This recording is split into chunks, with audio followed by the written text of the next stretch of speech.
Selamat sejahtera semua pada rakan guru. Di sini saya ingin berkongsi tentang cara untuk menulis orang keberhasilan. Tapi sebelum itu saya terangkan secara ringkas dahulu keberhasilan ataupun apa itu penilaian keberhasilan. Penilaian keberhasilan merupakan salah satu komponen dalam PBBBB. Penilaian ini akan digunakan untuk menilai keberhasilan dalam PBBBB, mencatat sasaran kerja, mengira sasaran kerja yang melebihi jumlah yang disasarkan dan akan digunakan untuk keperluan-keperluan lain dalam perkhidmatan pegawai pendidikan ataupun kita sebut sebagai PPP. Proses penilaian keberhasilan ini dilaksanakan secara berterusan sepanjang tahun. Oleh itu, skor penilaian hendaklah diberikan pada pertengahan tahun atau semester atau penggal pertama dan akan dimuktamadkan pada akhir tahun ataupun penilaian akhir dalam tahun penilaian tersebut. Okey, mari kita lihat dari atas tentang borang keberhasilan ini. Seperti biasa, cikgu tahu kan pada bahagian kolom untuk nama pegawai yang dinilai atau nama PYD, nomor kad pengenalan, jawatan, grade jawatan dan tempat bertugas. Untuk jawatan, cikgu boleh isi PPP ataupun pegawai perkhidmatan pendidikan atau guru akademik biasa ataupun pengetua dan sebagainya mengikut kepada jawatan cikgu sendiri. Seterusnya kita lihat kolom ke bawah pula, iaitu pada kolom yang menegak dibahagikan kepada bidang tugas, nombor, sasaran keberhasilan, penilaian pertama, penilaian akhir, melebihi sasaran dan juga catatan.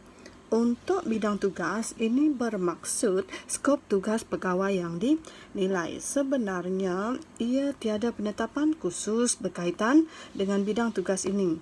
Kalau contoh yang kita lihat ini, ia dibagikan kepada tugas berkaitan dengan kurikulum, co-kurikulum, HEM dan juga tugas sampingan.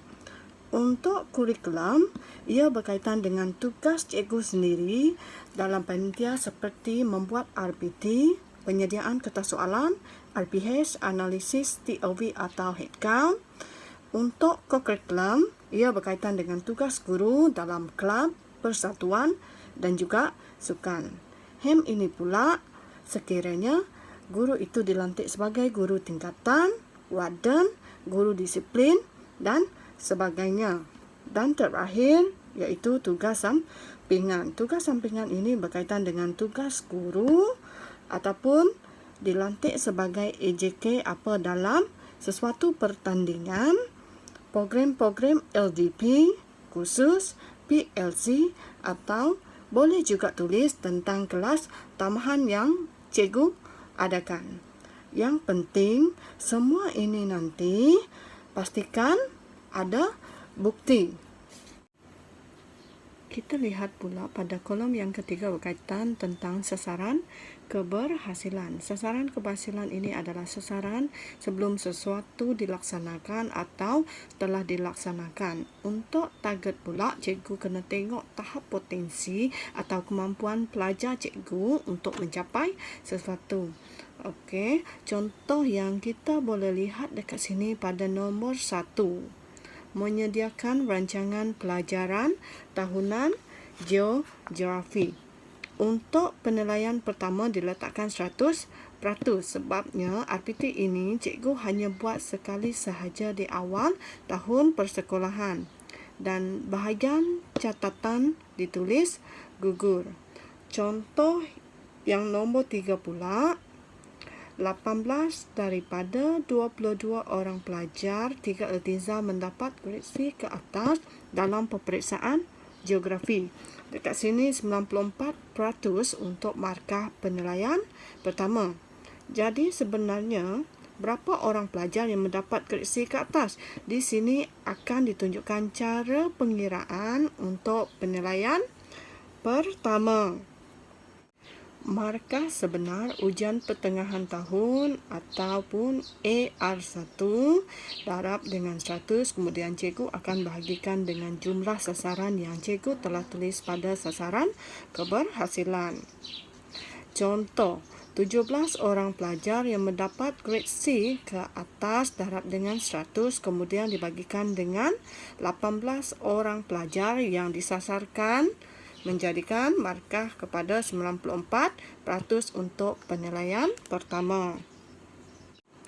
Kita tengok contoh keberhasilan yang lain pula yang dibuat pada penilaian pertama sahaja. Contoh pada nombor 8, saya mensasarkan 15 daripada 25 orang pelajar 3A mendapat grade E ke atas dalam peperiksaan pendidikan seni visual. Tetapi, pada ujian AR1, kelas ini hanya mendapat 13 orang sahaja yang mendapat grade C ke atas, menjadikan 87% untuk penilaian pertama. Kita tengok pada bahagian co-curriculum. Nombor 8, kelab kesenian menyertai satu pertandingan tarian.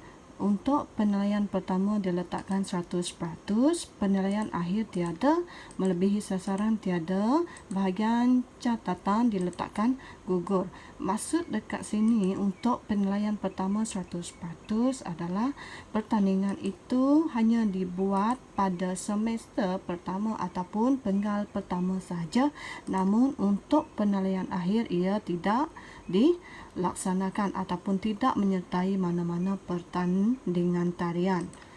Jadi, letaklah gugur. Kita tengok contoh nombor 11 pula. Pasukan gamelan kelab kesenian dan kebudayaan membuat sekurang-kurangnya 2 persembahan jemputan di luar sekolah. Untuk penilaian pertama, mereka membuat 50%. Maksudnya dekat sini, daripada yang disasarkan 2 persembahan, mereka untuk penilaian pertama hanya sekali. Manakala untuk penilaian terakhir, mereka buat sekali lagi menjadikan peratus adalah 100%. Kita tengok pada bidang tugas sampingan. Nombor 19, menjalankan mesyuarat pusat sumber sebanyak 3 kali. Penilaian pertama 67, manakala penilaian akhir 100%. Okey, bahagian melebihi sasaran tiada dan juga catatan diletakkan kekal. Dekat sini, okey, cikgu ini menjalankan mesyuarat pada penilaian pertama hanya 2 kali sahaja dan 1 kali dibuat pada semester yang akhir. Kita tengok pula contoh pada nombor 25. Menjadi AJK jemputan dan protokol untuk graduasi. Penilaian pertama tiada. Penilaian akhir diletakkan 100%, melebihi sasaran tiada dan bahagian catatan cikgu akan letak tambah sebab majlis graduasi ataupun majlis anugerah pelajar cemerlang biasanya dibuat pada semester yang kedua. Jadi cikgu akan letak 100% sekiranya majlis tersebut telah dilaksanakan. Okay, kita tengok pada bahagian di bawah untuk bilangan sasaran, jumlah markah, peratus pencapaian dan juga skor. Untuk semester ini kita akan buat penilaian pertama sahaja. Seterusnya akan buat pengesahan di mana pegawai yang dinilai akan meletakkan tanda tangan dan juga tarikh, kemudian diberikan kepada pegawai penilai kedua dan juga penilai yang pertama. Pastikan cikgu-cikgu menyimpan borang keberhasilan untuk penilaian pertama ini kerana ia akan menjadi rujukan cikgu untuk membuat penilaian pada akhir nanti. Kita tengok pada muka surat yang kedua iaitu berkaitan dengan uraian keberhasilan. Untuk bidang tugas, kurikulum, sasaran keberhasilan, kita kena tengok semula borang keberhasilan kita itu untuk menghuraikan keberhasilan. Contohnya nombor 3, 18 daripada 22 orang pelajar 3 iltizam mendapat grade C ke atas dalam peperiksaan geografi. Apa huraian cikgu dekat sini untuk penilaian yang terakhir? Maksudnya hanya ada 4 orang pelajar saja yang mendapat grade C ke atas dalam peperiksaan MOOC 3. Maksudnya tidak mencapai sasaran sebab di penilaian pertama cikgu memperoleh 94% dan penilaian akhir hanya 22% sahaja. Kita tengok untuk huraian keberhasilan dalam tugas sampingan pada nombor yang kita ambil pada nombor ke-19, menjalankan mesyuarat pusat sumber sebanyak 3 kali. Dihuraikan dekat sini, okey, mesyuarat telah diadakan sebanyak 3 kali, iaitu mesyuarat induk, mesyuarat jawatan kuasa kerja dan juga mesyuarat pengawas pusat sumber. Maksudnya cikgu ini telah mencapai sasaran sebab dia telah menetapkan 3 kali mesyuarat untuk sepanjang tahun. Kita tengok pula pada contoh 28, memastikan 2 orang pelajar menjuarai pertandingan Tower Book of Reading anjuran pustaka Miri. Di bahagian pencapaian akhir tahun, okey, dia menulis nama pelajar sebab 2 orang saja. Muhammad Alif Adnan dan Dayana Farzana Aida menjadi johan pertandingan Tower Book of Reading anjuran pustaka Miri. Maksudnya dia telah mencapai sasaran. Okey, sekiranya pertandingan tersebut melibatkan ramai pelajar. Contoh, okey, memastikan 15 orang pelajar dapat mewakili pertandingan bola jaring kategori 18 tahun ke bawah ke peringkat bahagian betong di Sibu. Okey, untuk huraian ini, okey, cikgu akan buat seperti ini seramai 15 orang pelajar dapat mewakili pertandingan bola jaring kategori 18 tahun ke bawah ke peringkat bahagian betong di Sibu. Di akhir ini, cikgu akan tuliskan rujuk lampiran. Kita tengok pula di bahagian paling bawah, iaitu untuk penilaian akhir perlu ditandatangan oleh pegawai penilai yang kedua dan juga pegawai penilai yang pertama. Sama juga mesti diletakkan tarikh.